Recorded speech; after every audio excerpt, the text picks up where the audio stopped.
as marked by venerable traditions such as the one we've just heard, we come to the end, or the near end, of our Christmas liturgical season with the celebration of the Epiphany of the Lord. This year, due to the way the calendar falls, there will not be another Sunday in the Christmas season. The Feast of the Baptism will be celebrated tomorrow, and that will conclude the Christmas season. And so what starts on Christmas with the Nativity of the Lord culminates in the threefold mystery of this great day. What was revealed to a few in Bethlehem, now in this threefold mystery is manifested to the world. The Epiphany of the Lord through the arrival of the Magi, through the feast, or through the baptism of the Lord, as the Father proclaims his identity and Jesus begins his public ministry, and also with his first miracle at the wedding feast of Cana.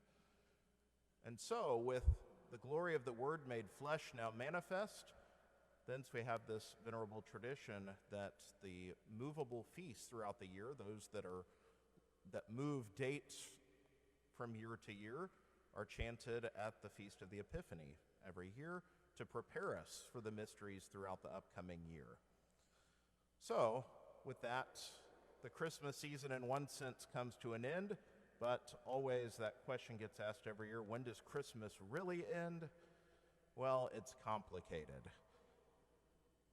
Whether you choose January 6th, the traditional day of Epiphany, and the end of the 12 days of Christmas, whether you go at the end of the liturgical season of Christmas, which this year is tomorrow, or whether you observe Christmas all the way through February 2nd at the Feast of the Presentation of the Lord, the traditional end of Epiphany tide, well, that's up to you. Keep the joy of Christmas alive. Now, if your Christmas lights are still up past February 2nd, you might be a little nuts. But that's okay. We like nuts in the church. So, on January 1st, we concluded the octave of Christmas with the solemnity of Mary, Mother of God. This is the day on which Jesus would have been circumcised and named with the name given to Mary and Joseph by the angel. And on that day, we look at the mystery that she is the mother of Jesus, yes, but the mother of God, the one that we call the Queen of Heaven. Over time, this title attributed to Mary has received no shortage of objection by some people, failing to recognize the tradition and history that lies behind it. In a westernized context, we tend to think of queens as the wives of kings or princes. Whoever the wife of the king or the prince is, that's the queen. But in ancient Eastern cultures, including ancient Israel, these women were not necessarily queens in the same sense. After all, a king would have many wives. But the queen position of honor was that of Queen Mother. The mother of the queen, of the king, was the one that was second in the kingdom only to the king himself. And so, as Jesus, or I should note before moving on, the title in Hebrew was Gebira. This title is what is behind, and we can find references to it in the Old Testament.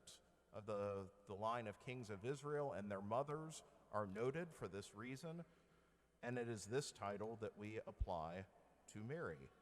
As Jesus is born as the Son of God and the Son of David, the ultimate king to fulfill the Davidic line, it is proper that Mary would be called Gebira, the Queen Mother who would be enthroned next to her Son, to whom people would plead to intercede on their behalf to the King.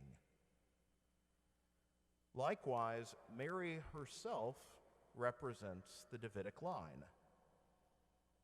How is not concretely known beyond a shadow of a doubt. Some have looked at the two different genealogies given by Matthew and Luke. Some have speculated that Matthew is giving the line through Joseph and Luke through Mary. Other scholars believe that's not the case. But regardless of Mary's lines, there is no question that she is of the house of David through her marriage to Joseph.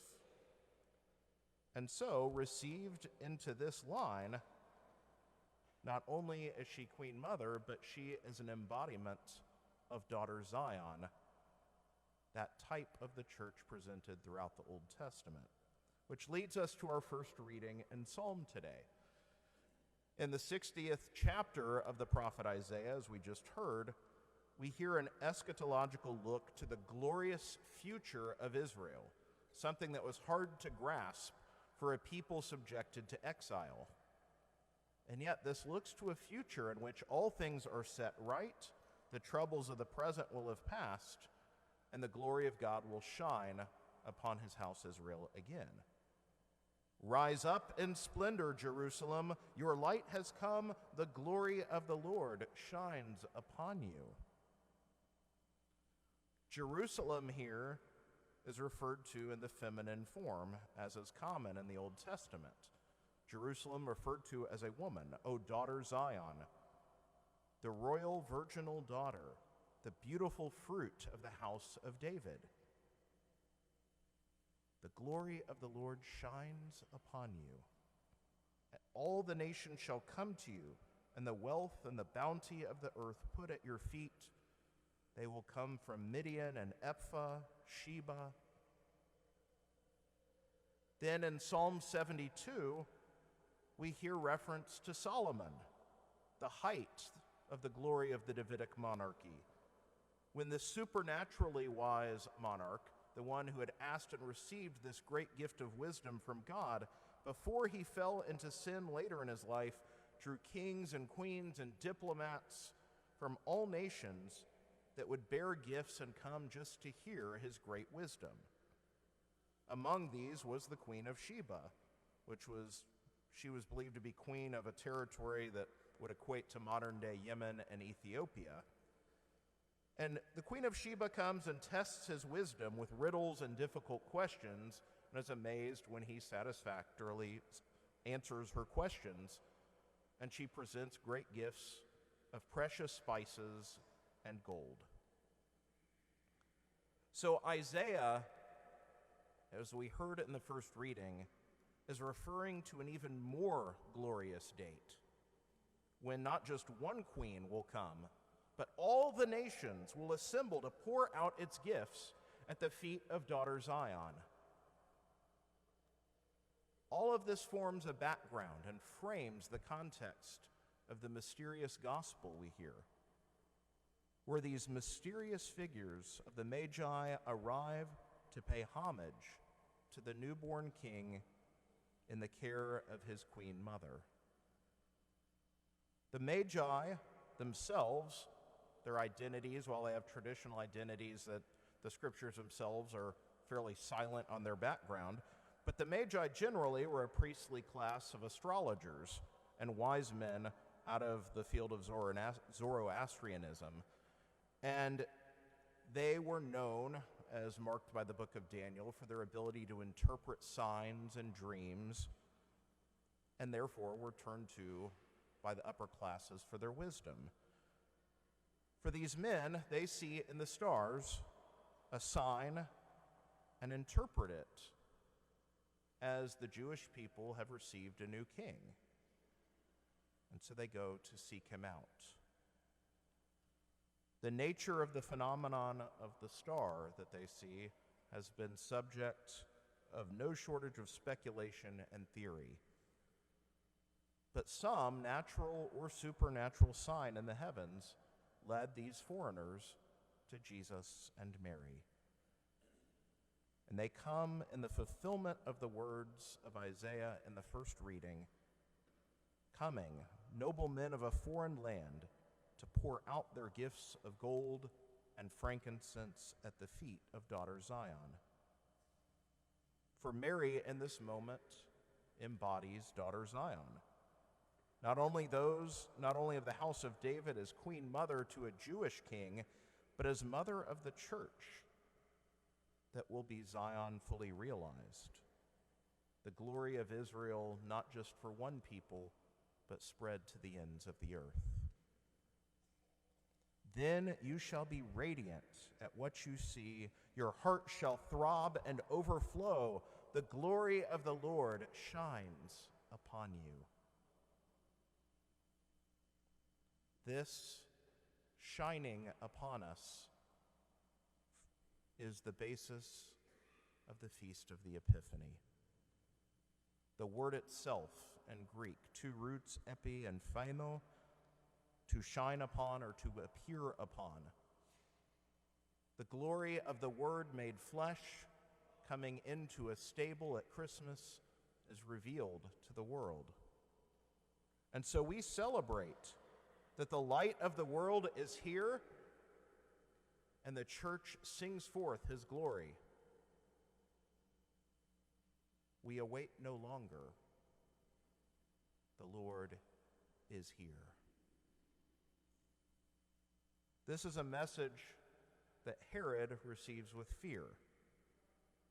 Perhaps more than fear, but also trembling and rage. We hear that all of Jerusalem is troubled, and that comes as no surprise. If you know anything about Herod the Great, as he was known, Herod the Great would kill anything that blinked wrong at him. Anything that could pose the slightest threat to Herod was subject to death. He was known to have killed wives and children and anyone that spoke a word that might challenge his authority. And so Herod is troubled, and so is all of Jerusalem, because if Herod is challenged, people are about to die. But the news of the newborn king to the Magi is a cause for celebration. And so they come in adoration. What do we bring? Fear, anger, or adoration? Herod represents the world's response, hostility. Herod has no room for one that would challenge his power. Such a one must be destroyed. Sometimes this hostility is covered with a politically polite veneer.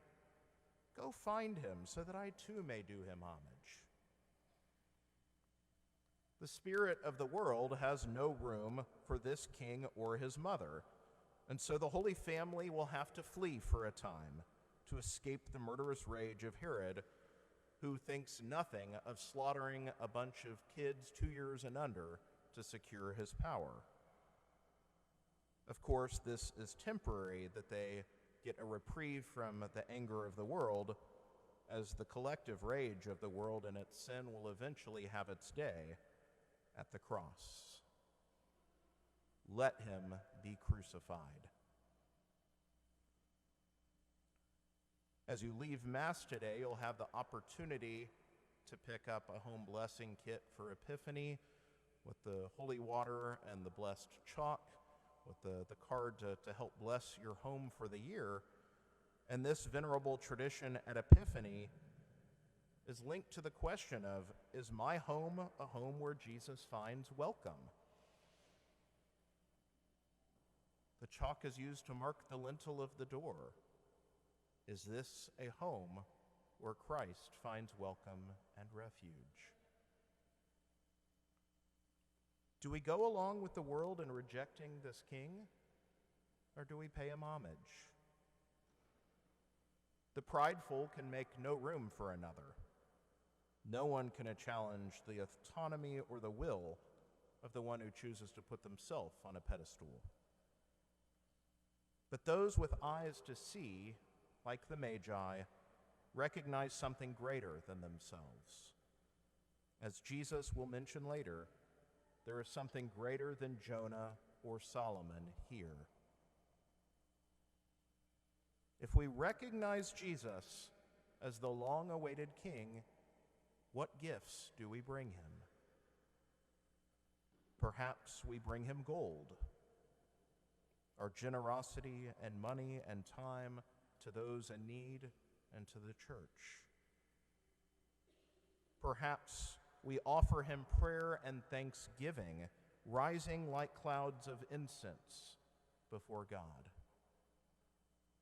Or maybe we offer him myrrh in our own self-mortification and adopting new practices to die to our selfishness, our pride, and our sin, to follow God more closely in charity and truth. One does not need money to offer a proper gift to the newborn King. The gift he wants above all else is the gift of your heart, the gift of the entirety of your being. Come, let us adore.